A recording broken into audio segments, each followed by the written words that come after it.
You to the very interesting conversation on economy and politics development across the nation. It continues today, Monday, July 6, 2020. I trust you had a great weekend and we're ready for a very interesting week of activities across board. For today's edition, here's a lineup of stories and reports we have for you. The Economic Indicators Watch, Pro-Share Economics New Normal, Pro-Share Economics Impact of Government Policy and Restriction on Household, Pro-Share Economics CBN's Vexing Trilemma, Pro-Share Economics Focus on Economic Activities of Geopolitical Zones, FDC's Outlook for Global and Domestic Aviation Sector, the Africa Development Bank's Support for Africa's Tackling of COVID-19, and Africa Development Bank's African Economic Outlook Report launch. And let's begin with our highlights. First, let's look at the economic indicators at the moment for all of us across the country, looking to know what is happening with our current key pegs for economic analysis. Our inflation rate remains 12.4%. Misery index is 55.1%. GDP growth is 1.87%. Unemployment is 23.1%. For the crude oil Brent price, it's $43.01. The Manufacturing Purchasers Managers Index is currently 41.1 points. Our capital importation for first quarter 2020 still shows that $3 billion came into the economy. Foreign direct investment was low at $200 million. Our foreign reserve is about $36.20 billion, while our total public debt is $26 billion. That is our economic indicators, and we'll continue to give you updates on them in the course of our program. Now let's begin with the very interesting insights into the Pro-Share Economics New Normal article published as part of our Pro-Share Economics document on economic developments across the country. It talks about hard choices that has to be made this period, a policy shot to the arm and a mild spell of illness. In these challenging times, the government's priority policies for 2020 need to be focused on healthcare reforms and expenditure. The government needs to approve and implement a much larger healthcare budget targeted at preventive community-based healthcare services that will deliver the infrastructure and also personnel needed to address communicable diseases at local government and local community development area levels. Registration and data collection at these levels will make epidemic or pandemic containment significantly easier in the future. In other words, community-based healthcare data collection and informatics will take the thunder out of any future healthcare storm in the form of a pandemic virus. Part of the healthcare budget should go into medical research that will provide the indigenous capacity to treat surprise viral infections using the locally produced medication, as is the case in Madagascar, where as at May 5, 2020, the country had 158 reported cases of COVID-19 with no deaths. Ostensibly, the country has been able to treat COVID-19 cases by using a local herb combination, which Nigeria is considering. The African Union has hopped onto the potential of Madagascar solution to explore a continent-wide application of the herbal remedy. It advises on government spending, saying it should be increased to at least as large as the prospective domestic economic cost of the COVID-19 pandemic, focusing primarily on direct cash disbursement to firms and households. The fiscal spending stimulus will translate to effective private and business spending, which will in turn restore domestic supply chain linkages and stave off unemployment in both the formal and informal sectors of the economy. However, a caveat may be necessary. While a central bank monetary splurge may improve domestic liquidity and increase potential demand, it will not restore or repair broken supply chains if the global economic output is not restored. The meaning of this is that domestic monetary expansion is a feeble weapon in the face of difficult global production situations. The expansion of output in the domestic economy is outside the ability of the CBN to engineer to the extent that production inputs must be imported. The lesson here is that Nigeria must build a backwardly integrated industrial substructure to support an economic superstructure supportive of the central bank monetary stimulus. And a good example is what we saw in the cement industry. The CBN may need to provide financial support for the government, not just through reserves, but also by printing money if necessary. Of course, this comes with inflationary consequences, but in short term, the country may have to live with this as a lesser of two evils of a recession or depression and a rising average annual price level.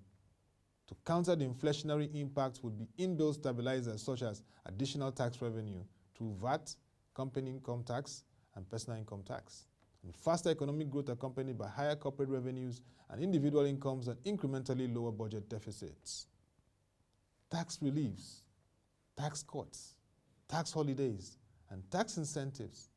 Take reliefs and tax cuts would be difficult to initiate at the moment, as an expansion of money supply will lead to rising price levels and strains on the country's foreign currency value. To reduce the severity of the effect of upward price adjustments on fiscal stability, tax rates will have to remain where they are presently, and tax reliefs may need to be deferred. Tax holidays may also need to be considered at a more auspicious time, while tax incentives may be allowed for greenfield and brownfield projects that bring in sizable foreign investments and create a large number of new jobs. We really need foreign direct investments now. The recent increase in value-added tax from 5% to 7.5% would have to stay to improve the country's revenue to debt ratio and to reduce its debt servicing gap. Tax rebates and temporary invested income to households, cash grants to firms, cut interest rates, launch quantitative easing programs and lending schemes. A million voices and a few good economists. When we look at a few local economists and public policy analysts in the course of the Economy and Politics show and the pro-share economics analysis, they've expressed varied but interesting opinions about different aspects of the policy implications and potential outcomes of the COVID-19 pandemic in Nigeria. A few of the perspectives are represented below. The long and short of it is that the economics of coronavirus or coronanomics shows the interconnectedness of everything that is the value chain of human existence, from biology to economics, politics, technology, trade, investment, race, culture, identity, and everything else. In the face of such infinitude, what is most required is leadership to help the people regain a sense of balance and restore all things that may have gone away. And no other person would have said that better than Dr. Reuben Abati, notable media personality and former media advisor to immediate past president, Dr. Goodluck Jonathan. It is important to strengthen Nigeria's healthcare infrastructure and delivery systems because good health leads to economic wealth. There is need for effective governance measures through institutions and pragmatism from policymakers to navigate the challenges arising from the coronavirus disease. Sustainable economic development depends on productivity, and productivity depends on incentives, robust institutions, and innovations.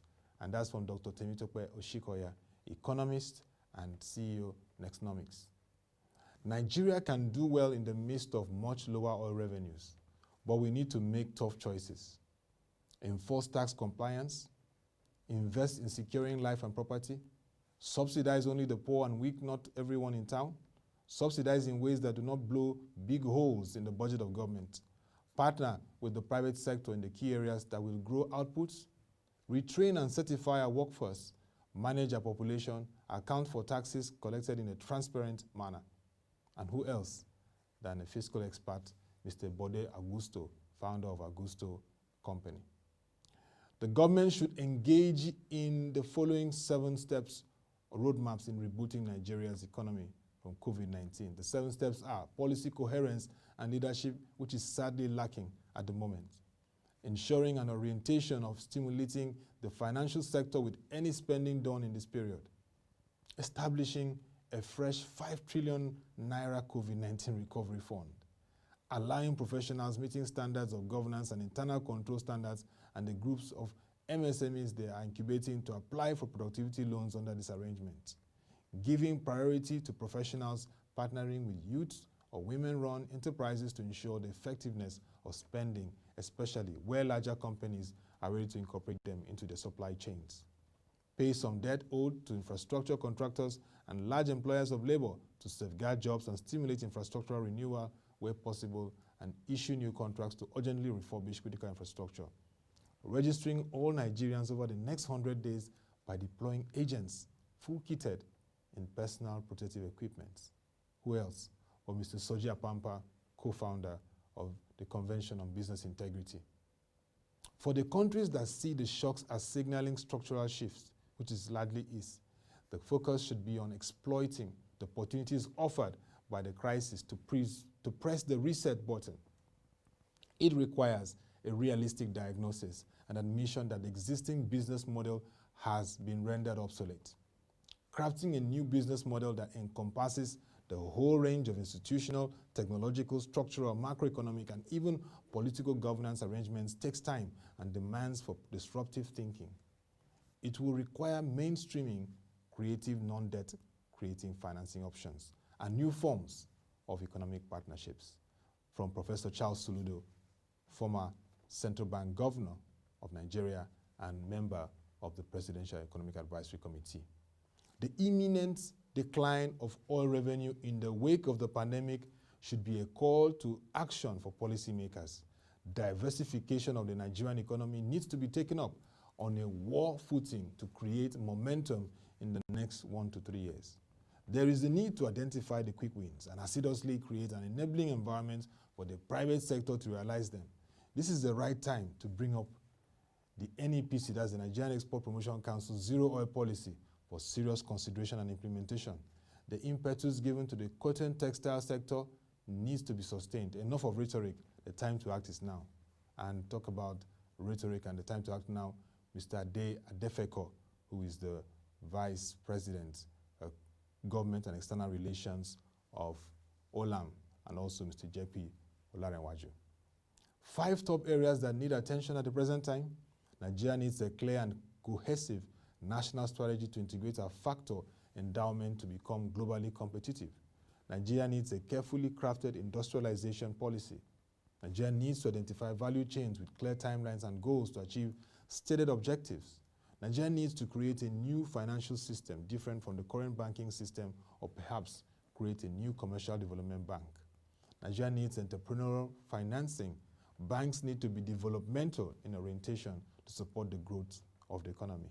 And who best to say that than Professor Pat Utomi, founder of the Centers for Values and Leadership and a political economist. Nigeria has limited monetary policy leeway as a result of low external revenues and low international oil price. Therefore, policy orientation should tilt towards fiscal policy. The main problem to solve now is to raise external liquidity to where we can regain monetary policy control. And who else but Dr. Ayo Teriba, CEO of Economic Associates and an economist. Nigeria's government should focus on the following. 1, manage our debts very carefully over the medium term. Mobilize more revenue by improving efficiency in the collection of taxes and reducing corruption. Public expenditure will need to focus on more things that government will imply a greater impact on fiscal spending per capita and improved growth of productive real sector of the economy. Still from Dr. Oshikoya. Post-COVID-19 blues will have a significant impact on the Nigerian economy as the country still displays a large and fragile informal sector. To sterilize the impact of global economies and the changes on the domestic economy, the size of the informal sector needs to be shrunk. Hoping this will occur in the short term is like hoping that Nigeria's debt burden suddenly vanishes. The dream is likely, but reality is less kind. And that's Mr. Bosun Omofaye, CEO of Frontier Africa Reports, a financial analyst. Interesting insights from policymakers, economists, and financial analysts. Things that we must take into consideration as we look at how Nigeria evolves through this post-pandemic phase.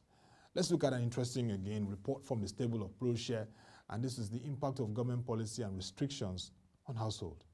And those of you that are household, you want to listen to this. The federal government, in an attempt to prevent the further spread of the virus in the country, restricted movement in major cities like Lagos, Ogun State, and the Federal Capital Territory. The restrictions or lockdowns in some parts of the nation caused a shutdown in economic activities which hurt businesses, government activities, and most notably, households. Some of the effects of the lockdown have been an increase in malnutrition, especially amongst vulnerable households, rising prices and a reduction in purchasing power, and a rise in the jobless rates. Like I said earlier, our unemployment rate currently is 23.1%. According to World Bank, aggregate shocks to economic activity can affect welfare and the well-being of citizens at the household and individual level through the following channels. Impact on labor income. Due to the direct effect of lost earnings because of illness or the need to take care of sick household members. The indirect effect of shocks to earnings and employment caused by decline in aggregate demand and supply disruptions. The impact can take one or more of the following forms. A, decline in quantity of work, either hours or employment. Decline in wages, which is unlikely for salaried workers in the short run, but may occur over time due to furloughs or wage cuts by some employers to avoid layoffs. Decline in income or self-employed due to reduction of economic activity, sales production in micro and small enterprises due to the fall in demand and disruptions in supply of inputs, or due to mobility restrictions, particularly for migrants engaged in seasonal agriculture. The impact on non-labor income can be looked at in these following areas. Decline in international remittances resulting from the economic impacts of the crisis in places where the migrants are employed, and potentially in private transfers, as economic stress can reduce transfers between households or charitable support. Don't forget, World Bank said this year 20% will be reduced from remittances. Potential change in public transfers, example, increase as government respond to mitigate the impacts of shock or decrease as fiscal constraints force countries to choose between existing social protection and healthcare. Consumption. What is the impact on consumption? Changes in prices and shortages of basic consumption goods and essentials due to disruptions in the functioning of markets because of decline in trade and, of course, including import or export restrictions or a fall in domestic production. This effect is in addition to the indirect welfare impact of any increase in the prices of production inputs, which will affect cost of production and labor income. Rising out-of-pocket costs of healthcare for those directly affected by the pandemic, which may reduce consumption of other necessities among credit-constrained households. Service disruptions with adverse impact on non-monetary dimensions of welfare. Suspension of classes and feeding programs in schools, leading to the impact on student retention, learning, and nutrition. Potential saturation of health system in countries with high incidence of COVID-19, leading to inadequate care for non-communicable diseases. Disruption in mobility due to quarantine and other containment measures, which may drastically reduce public and private transportation services. Now let's look at CBN's vexing trilemma in this period. As you all know, the central bank is at the forefront of response to the economic stabilization as we navigate the pandemic. Not just central bank, but central banks across the world, Federal Reserve and Bank of England are also doing so. The single sector bias of the Nigerian economy, with its huge dependence on crude oil sales for 90% of its foreign exchange earnings and 70% of its fiscal revenues, lay out a path to a perfect trilemma. The first problem is that if the CBN tries to stimulate the economy through monetary expansion, it will create massive inflationary pressure, as added liquidity will meet with heavy domestic supply logjams, as manufacturers, wholesalers, and retailers find it difficult, if not impossible, to restock production inputs or finished products as a result of global supply chain challenges and domestic logistics disruption caused by countries closing their borders and ports. More money chasing the dwindling supply of goods merely raises consumer and producer prices. Another major problem faced by the CBN is the question of whether it should continue maintaining the exchange rate at the expense of depleting foreign reserve. That is the biggest debate for the Central Bank of Nigeria, and that continues. I want to watch and see how this plays out. CBN and the rest of the world, what's really happening? Analysts believe that the CBN's policy response to novel coronavirus or COVID-19 was late. That's analyst perspective. The argument was that the central bank needed to have anticipated the consequences of an economic slowdown and put a counter-recessionary monetary framework in place as early as the first known incident of the virus in February 2020. This may be somewhat of a stretch. The problem with the COVID-19 virus response by central banks globally was that they adopted swift monetary policy responses to what was essentially a public health challenge. The monetary policy measures were more appropriate for issues related to insufficient domestic liquidity than supply chain disruptions caused by the pandemic. In other words, the challenge is not one of stimulating growth by lowering interest rates or increasing money supply, but that of taking charge of pandemic by limiting and reversing its spread. The slowing down of the disease was a health management problem and not an economic policy challenge. The use of monetary and fiscal tools could only provide effective when supply chains are settled and manufacturers kickstart production. The revival of production would require reestablishing forward contracts and ensuring that demand cycles were restored. The point of the relevance of interest rate cuts and money supply growth would be to reduce production costs and improve demand by off-takers and consumers, two events that were relevant only after the taming of the pandemic. To get a handle on the economic consequence of supply chain disruptions, it has been necessary for policymakers to craft a realistic projection of what the economy would look like. This is very important as Nigeria continues to navigate this situation. We go on a break, and when we return, we will bring you stories on additional economics report, particularly looking at the subnational and geopolitical regions and other interesting stories. Are we likely to see a negative growth in the second quarter, followed with another negative growth in the third quarter? And looking at the way it is, in my own estimation, Nigeria might, after all, escape recession.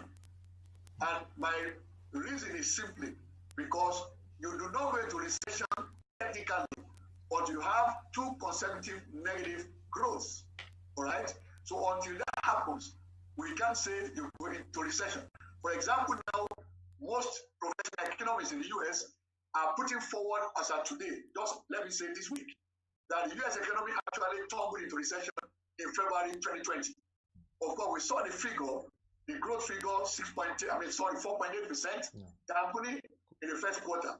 And the fear is that the US economy might dampen further in the second quarter. So coming back to Nigeria, if we escaped a dampening in the first quarter, that is, the economy only slowed down, we didn't experience a negative growth, so to say. So the question is, can we experience two negative growths, second and third quarters? And I think that is unlikely, because in my estimation, third quarter will even be better than second quarter, unless, of course, we experience what we might call a V in the analysis of the COVID impact. The V experience means you go down, you come out, and of course, COVID-19 hits you again, and you have to re-lock down the economy. And that I see as most unlikely. Now, what I then see as the saving grace for Nigeria is agriculture. Yes, even though agriculture dampened from 36.1% contribution fourth quarter of 2019 to 22% contribution first quarter of this year, the fact still remains that activities in that sector still continue anyway.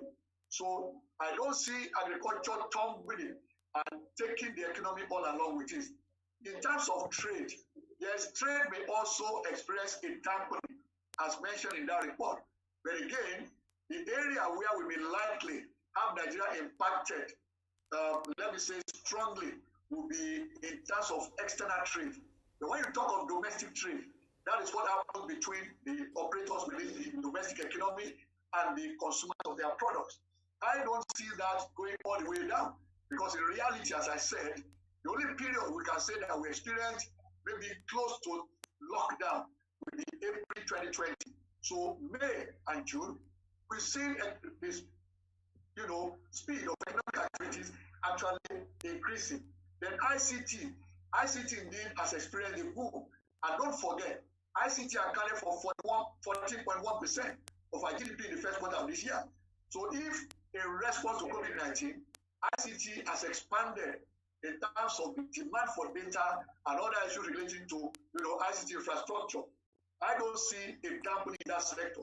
So that sector will also experience some good growth, and that I see will also impact the economy. And I can also lose sight of various intervention schemes with respect to manufacturing, especially coming from the Central Bank of Nigeria. So if you look at that again, it gives you a pointer as to what we may expect for manufacturing. Yes, a large number of manufacturing entities in Nigeria are SMEs. If you talk about headcount, but if you talk about value created, the bulk of that value is created by maybe about 1%, which are the large ones. Anyway, of course, mining and quarrying, real estate, construction, all that. So altogether, I don't actually expect a recession in Nigeria this year. For what I've seen first quarter, and for the way things have been happening, as we speak now, there's an intervention that we aggregated to about 3.86% of our GDP. So, and if a lot more is coming from what the government is putting out now, then it means stimulus for the economy will go beyond 3.86% that we have estimated so far. If that happens, we may not see the Nigerian economy go into recession. Yeah.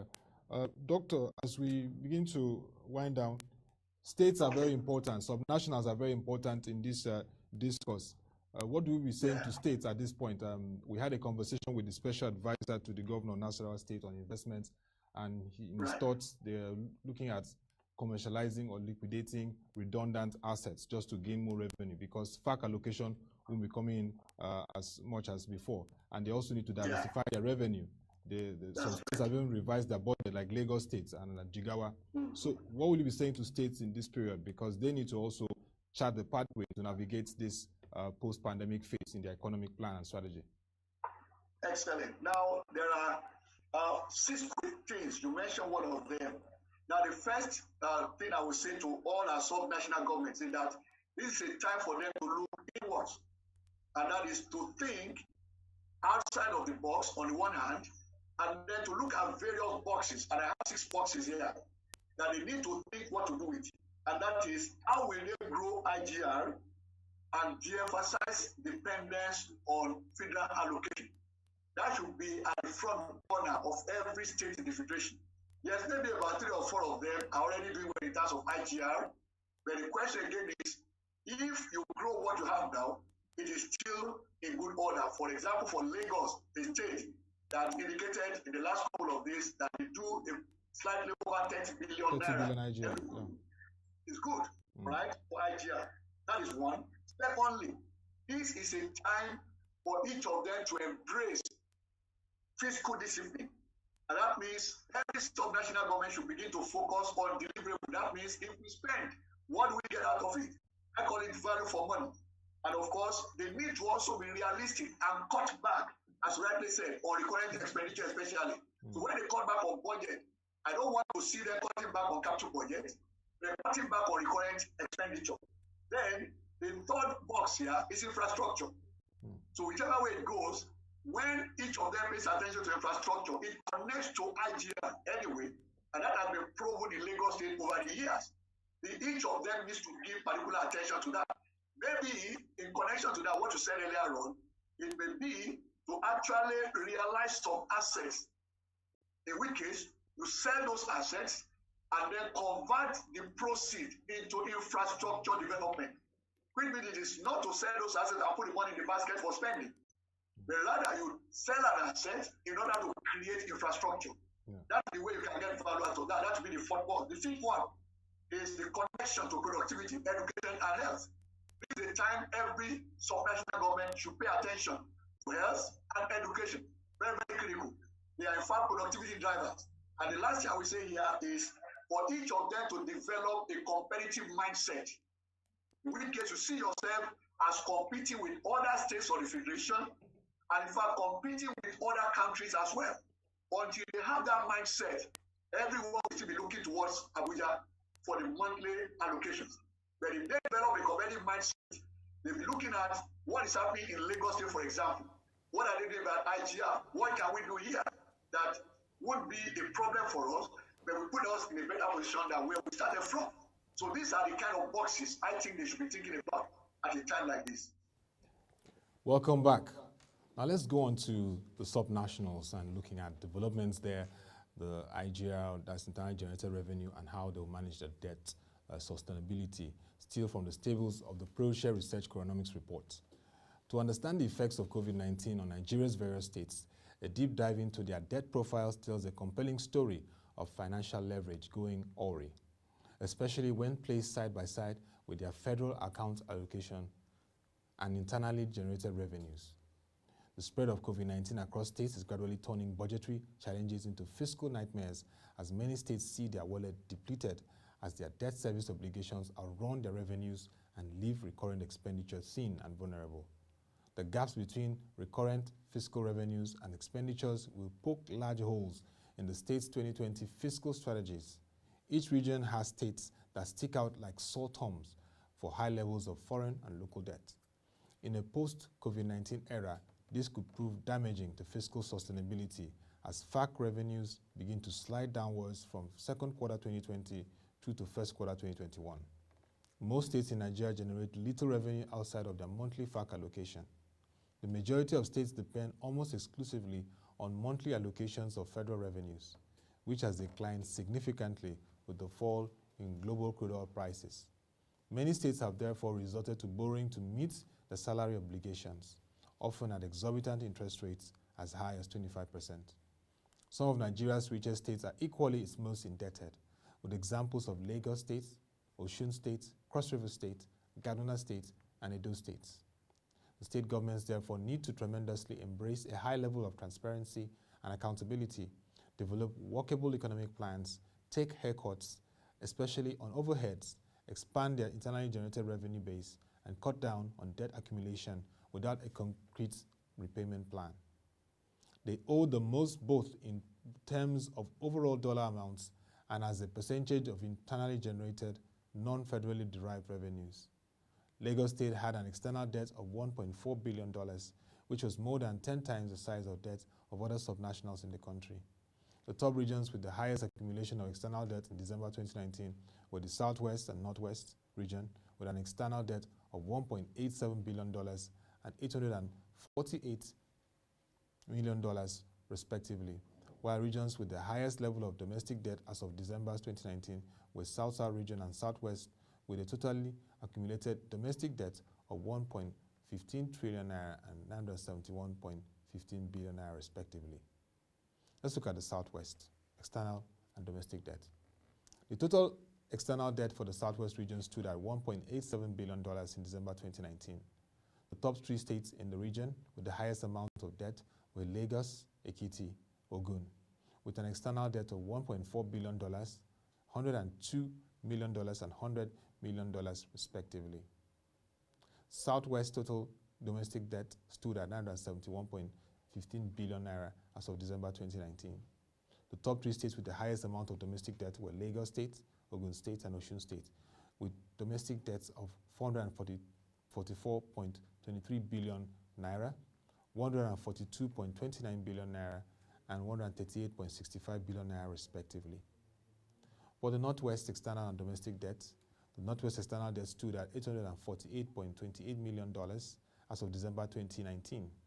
The top three states with the highest external debt were Kaduna, Katsina, and Kano states, with an external debt of $554.78 million, $79.09 million, and $69.11 million respectively. While its domestic debt stood at 475.24 billion naira as of December 2019. The top states in this region with the highest domestic debt were Kano, Kaduna, and Zamfara states, with debts of 107.75 billion naira, 78.9 billion naira, and 70.84 billion naira respectively. Let's look at the South-South region, which is described as the oil and gas treasure base of the country. For the external and domestic debts, the South-South cumulative external debt as of December 2019 stood at $733.38 million. Edo State's external debt of $275.93 million was the highest in the region, while Akwa Ibom recorded the lowest external debt of $47.98 million as of December 2019. The South-South region recorded the highest domestic debt of 1.15 trillion naira as of December 2019, Rivers State recorded the highest domestic debt of 266.94 billion naira, while Edo State recorded the lowest debt of 95.69 billion naira as of December 2019. In the Southeast region, external and domestic debt analysis, Southeast external debt stood at $458.64 million as of December 2019. Enugu State recorded the highest external debt of $124.01 million, while Imo State recorded the lowest external debt of $64.76 million as of December 2019. Southeast domestic debt stood at 374.89 billion naira as of December 2019. Imo State recorded the highest domestic debt of 164.44 billion naira, while Anambra State recorded the lowest debt of 33.92 billion naira. Looking at the Northeast, which we all know has been ravaged by insurgency, it recorded an accumulated external debt of $343.89 million as of December 2019. Bauchi State recorded the highest external debt of $133.9 million, while Borno State recorded the lowest debt of $17.11 million in the region. The Northeast recorded an accumulated domestic debt of 482.74 billion naira as of December 2019. Adamawa State recorded the highest domestic debt of 102.41 billion naira, while Yobe State recorded the lowest of 28.98 billion naira. North Central region recorded the lowest external debt of $302.42 million as of December 2019. Niger State recorded the highest external debt of $69.99 million in the region, while the Federal Capital Territory recorded the lowest external debt of $30.44 million in the region. The North Central's domestic debt was $653.54 billion naira. As of December 2019, Plateau State recorded the highest domestic debt of $134.01 billion naira, while Nasarawa State recorded the lowest domestic debt of $56.51 billion naira in the region. The African Development Bank has joined World Trade Organization and other multilateral development banks to reduce trade finance gaps that emerge as a result of COVID-19 pandemic. In a joint press statement issued last week, the institution said they would prioritize their support to areas in the world where such support is needed most, particularly the poorest countries. Since the beginning of the COVID-19 outbreak, multilateral development banks have stepped up their trade finance programs to support essential imports and key exports, as international correspondent banks have cut lending in many countries, in addition to the ongoing shocks to supply and demand. International trade has been affected by a reduction in the supply of trade finance. Risk perception about non-payment in international trade are at the highest levels in a decade, and banks are increasingly reluctant to take on payment risk in many countries where economic conditions are deteriorating. Facilitating trade in medical supplies has been a significant part of the support packages. With the approval of its $10 billion COVID-19 Rapid Response Facility in April 2020, the AFDB is providing up to $1 billion in trade finance liquidity and risk mitigation support to local banks in all 54 eligible African member countries. More support will almost certainly be necessary in weeks and months ahead as the steep decline in the real economy starts to impact the financial system through loan defaults and corporate bankruptcies. Many developing countries were experiencing significant trade finance shortages even before the COVID-19 crisis. Now they face even tighter access to trade credit. A further decline in trade finance supply would, in the short term, make it harder for imports of food and medical equipment to reach economies where they are urgently needed. In the medium term, it will impede the ability of trade to help drive economic recovery. Insufficient trade finance threatens to compromise otherwise viable trade sanctions and disproportionately affect micro, small, and medium enterprises, which account for the bulk of employment in Africa. According to the quote, we share the concerns being expressed in markets and will work within our respective remits to make trade finance available through this difficult period, just as we did during the global financial crisis of 2008-2010, the joint AFDB statement made.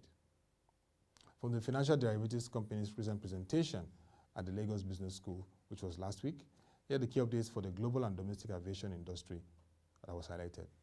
First is that the International Aviation Air Travel Association, IATA, estimates a 50% drop in passenger revenue to $241 billion in 2020, making this year the worst in history of aviation. Emirates recorded load factor of approximately 70% since resuming flights. Bain Capital has taken over Virgin Australia after the carrier's request for government aid was denied. Kenya Airways projecting loss of $500 million in 2020. South Africa Airways bailouts was stalled by squabbles with unions in the country. $1.5 billion by investors were set aside for the South African Airways rescue. Boeing 737 MAX, one of the biggest aircraft manufacturers, is commencing a test flight after being grounded since March 2019. Boeing is also feeling the pinch of the pandemic, reporting an operational loss of $1.7 billion in first quarter 2020 and delivered only 50 commercial aircrafts. For domestic aviation in the country, $27 billion, about $75 million bailout for the entire ecosystem has been viewed as far below for other African countries. Small carriers will struggle to make a comeback from the analysis.